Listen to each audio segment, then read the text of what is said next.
down here at St Croix Customer Appreciation Day, we don't get a chance to see each other like we used to. But every year we'd see yourself several times at Camp Fish and all kinds of places. Right. Yeah. You know, we've seen a lot of changes in fishing. Boy, I'll tell you what, I think you and me both have seen most of the changes in fishing over the last, 40 years. The biggest changes in the sport, Yeah, and it's incredible what we've seen as far as the knowledge of fish and everything else. Not only just that, but the equipment out there. Oh, it's unbelievable, the equipment changes. From electronics to new fishing lines, new styles of fishing lines to, hey, we're at St. Croix, rod and reel things like the Legend X.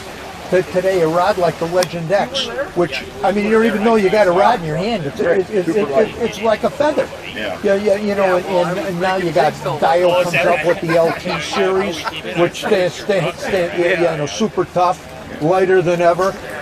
Every year you stop and think, what can they do next? Whether it's rod, reels, line, lures, it keeps coming and coming and coming and coming. And actually, I look forward to it. I like the new toys. I get people amazed. I mean, me being my age, I pull out to a lake and look out the side imaging and a hummingbird. I find a crib, I go over the top of it, I punch the egg, the button, just throw them over the whole It's crazy. Remember how we used to do it? Oh, God. What we had for boats years ago? Yeah, but remember, at that time, it was the best we had available at the time. Yeah, it was. So, you know, all that's changed, but you know what else has changed too? The fish have changed that thing. The pressure. We have a lot of pressure. There's no question, and adjusting to the pressure. I think what pressure is doing, it's putting more pressure on our Department of Natural Resources to manage these resources differently. And that's the issues. And there's those of us that make a living in this fishing industry. You're here, rod, reel, lure communicators, like you and I are in the media business. All of us are dependent on one thing, and the job goes back to fish in our lakes. And that's the job of fisheries management and our local DNRs understanding how valuable fish are to these systems. Their job is to make sure we got fish to catch. It's not to manage the fishermen. We got to manage our lakes better to a degree with slot limits, a little more catch and release emphasis, change the environment. Don't handcuff us. That isn't the answer. More stocking is needed in some lakes, more fingerling stocking versus fry stocking. People want to take fish. There's nothing wrong with taking some fish. You go fishing. There's nothing wrong with eating some fish. And so we need a balance, and I'm putting the pressure, and I'm not shy about it. I'm coming back to the people that manage the resources. You got to do a better job of what you're doing.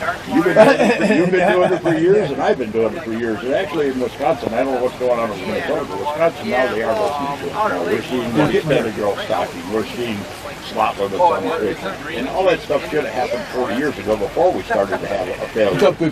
Before it collapsed. Yeah, we were telling them that a long time ago. You bet. You know, but the fish also, I think, when you get pressure and a lot of pressure on fish, they also react differently as far as catching fish. So I don't know. I remember you one time years ago said that you thought that there was a genetic. I think they get conditioned. I'm positive they are, and there is a learning curve. How it happens, I don't know, because we ain't as smart as we think we are when we know about fish. But they know and adjust. Some of them can see fish caught.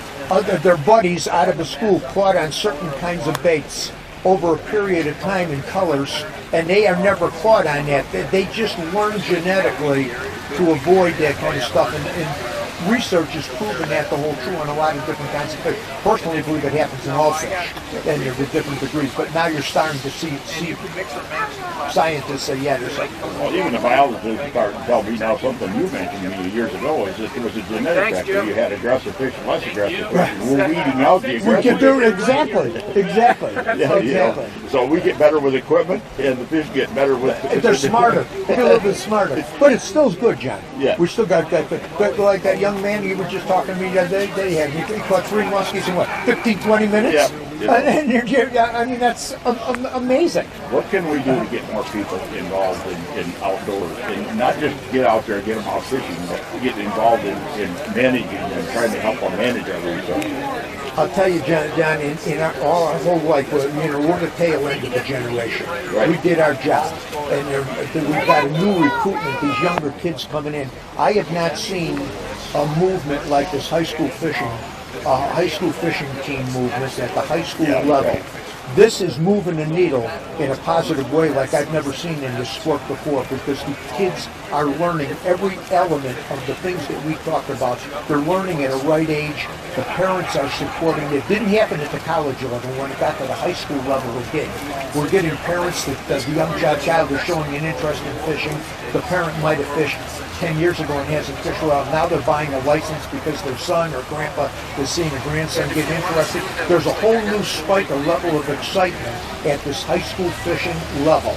And I believe it is one of the best positive impacts that I've seen in our sport for a lot of years. It is, and not only that, not just for learning a lifetime sport like we have over the years. They're actually, in some cases, they got a chance of getting a scholarship to getting on top of it. Yeah, I mean, we were fishing bums. Exactly.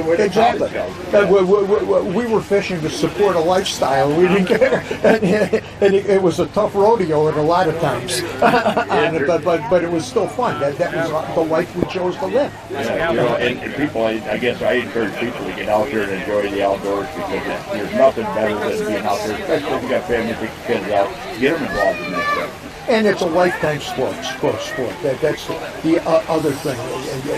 You're not burned out at 30 years old like you are in other sports. In fact, at 30, you're just starting to learn some things about fishing. That's the truth. We're getting up there, and man, we keep learning all the time. That's one of the things about fishing. I said before. It's a learning sport. You're learning all the time. The environment changed, the fish change, the equipment changes, and it's our job to stay ahead of it and make some of these adjustments. And it's fun. It's fun. And it keeps us young. Al, you got any last minute things you want to mention or bring up there? No, it's always a pleasure to come here. This is the 4th year I did the St Croix event. And it's fun to come to an area like this, to see you and I, old guard that haven't seen each other off and on because of the adventure of life, and it gets us in different places. And I love events like this, and I still love the sport. I'm thankful for it. And I wake up every morning. Thank the Lord, I can make a living doing what I'm doing. I can still put a boat in the water and remember how to settle up. That's the same thing. I thank him for just a chance of being here. And I know you and I have had many a cup of coffee talking about fishing and stuff. So I appreciate you taking time to talk to our listeners here. Thank you very much.